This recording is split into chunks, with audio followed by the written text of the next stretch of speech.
If your refrigerator failed, don't worry. We've got solutions in this videos to common refrigerator problems, so give it a watch. Get it fixed by Zip.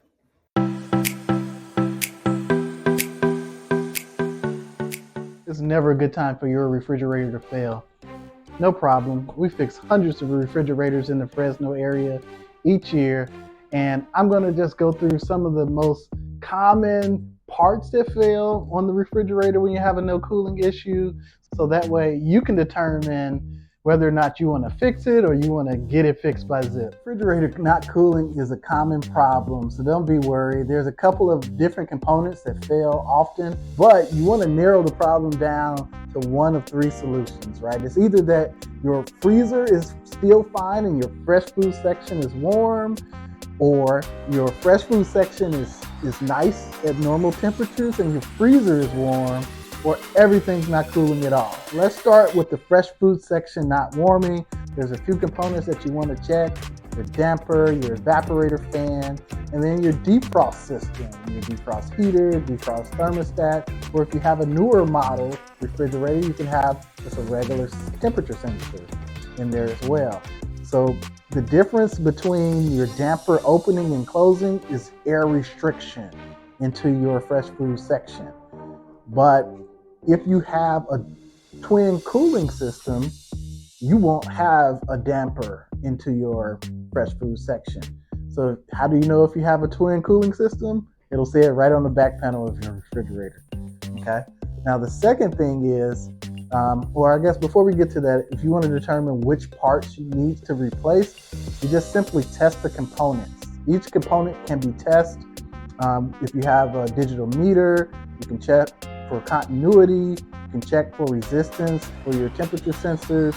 Each temperature sensor is going to have a different value, so you have to consult your technical manual in order to determine if your value is within its normal limits and tolerances. Next, your freezer could be not as warm, right? It's the same thing. Your freezer and your fresh food sections have the same components in it when you have a twin cooling system. When you have an older style, you won't have all the components in the fresh food that you would have in the freezer section, but the components aren't exactly the same. Because your sections cool at different temperatures, they're going to be different components, right? The temperature sensor is going to have a different resistance value. Your heater is going to need to heat a lot warmer, right? Because things are freezing. So, but you check them the same way. You check them against your manual to make sure everything's working fine. Now, if you do check all your components in your freezer and you determine that they are fine, then it could lead up to a larger problem. You could have caught it early, and you're going to have a completely warm system in a matter of minutes or hours. So in order to check that can lead to the third problem where all the sections aren't cooling. You want to be able to check the compressor, typically found in the back of the unit or up top. But I tell you, to determine whether the compressor is bad or you have a leak in the system, you typically have to be a trained professional. In order to replace the compressor, you have to have an EPA certification to do so. But these are a couple quick tips.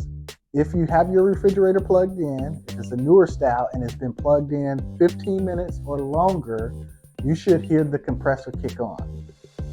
If you don't, the quickest thing to check is the components that allow the compressor to start. The start relay, the capacitor. If you have an older system, you're talking the inverter board, because you want to make sure that the inverter board is producing the exact electricity needed, exact voltage needed in order to start the compressor.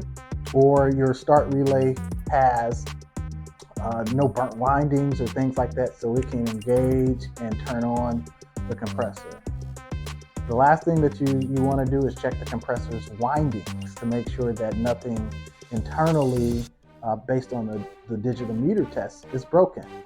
And after you do that, you've got yourself a seal system issue. So you have to stop here, call a professional, And we service in Fresno, Madera, Visalia, and you can get it fixed by Zip. We make it easy to schedule service in the Fresno area. Simply go to fresno.ziprepairservice.com or give us a call at 559-272-4265 and get it fixed by Zip. DIY guys, don't worry, you can get quality, original appliance repair parts. Click the link in the description below, get it shipped directly to your home, and save a little bit on the labor.